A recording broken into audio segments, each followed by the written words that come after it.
just a dollar sign to all the assholes he'd had to put up with for a meal and a bed. And if he did decide to find his mother, he'd show up with something awesome for her, a present, like a dress or jewelry. Something to make her sorry for all the years she'd let him be lost to her. He pictured himself giving her whatever it was in a fancy, store-wrapped box. He tried to picture the expression on her face, but the image wouldn't resolve. The only photo he had of her, taken when he was less than a year old, was so faded, only the outline of her long brown hair was still visible. Still, the thought of being able to play the Mac Daddy puffed him up, and for a moment, he let himself go there, enjoying the fantasy of his mother really loving him. The knock on the door jolted him back to reality. He swallowed and struggled for a deep breath, then walked toward the door. He noticed his hands were shaking, and he quickly rubbed them on his thighs to make them stop. He slowly released his breath and willed his face to relax as he opened the door. "Hey," he said, then held the door open and moved aside to let in his visitor. "What took you so long?"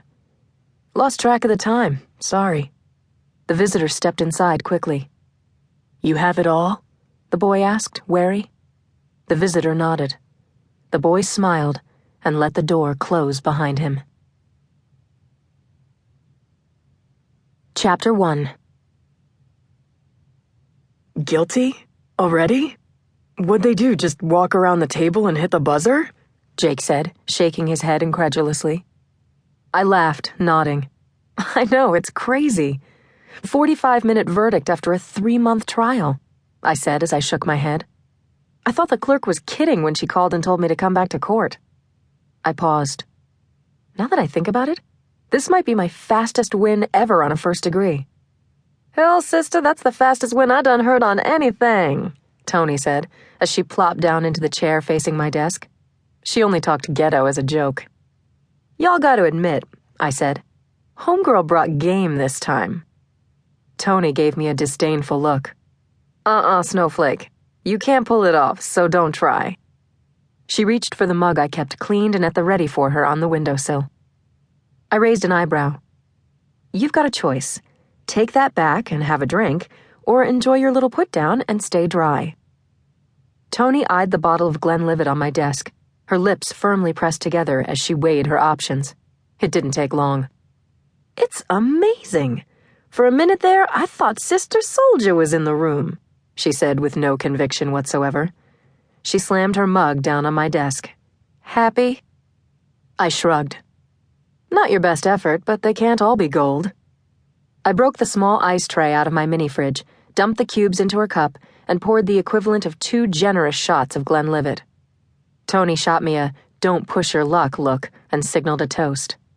I turned to Jake and gestured to the bottle. Maybe a token? I asked. He was a non-drinker by nature, but he'd occasionally join in to be sociable. He nodded and gave me that little boy smile that could light up a room, the same one that had warmed the hearts of juries across the county. His wire-rimmed glasses, wavy brown hair, and country boy's self-effacing style, the dimples didn't hurt though they were redundant, made a winning combination. Juries instinctively trusted him. He had a look that was almost angelic, making it hard for anyone to believe he'd even graduated from college, much less done all the back-breaking work required to finish law school and survive into his 7th year in the DA's office. I poured him a short dog of Glenlivet with a liberal dousing of water, careful not to give him more than he could handle. I was careful not to give myself more than I could handle either. A heavy-handed, undiluted triple shot. Tony raised her mug. To Rachel Knight, she put the speed in speedy trial. Jake lifted his cup. To that, he said with a sly grin, until I beat her record. I rolled my eyes. Jake had just thrown down the gauntlet. Oh no, here we go, I said. Oh yeah, Tony replied. She narrowed her eyes at Jake. It's on now, little man. Jake gave her a flinty smile and nodded. They looked each other in the eye as they clinked cups.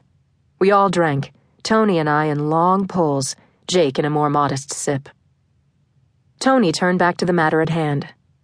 Was this the dope dealer shootout at MacArthur Park? She asked. I shook my head. Tony, Jake, and I were in special trials, the small, elite unit that handled the most complex and high-profile cases. Though Tony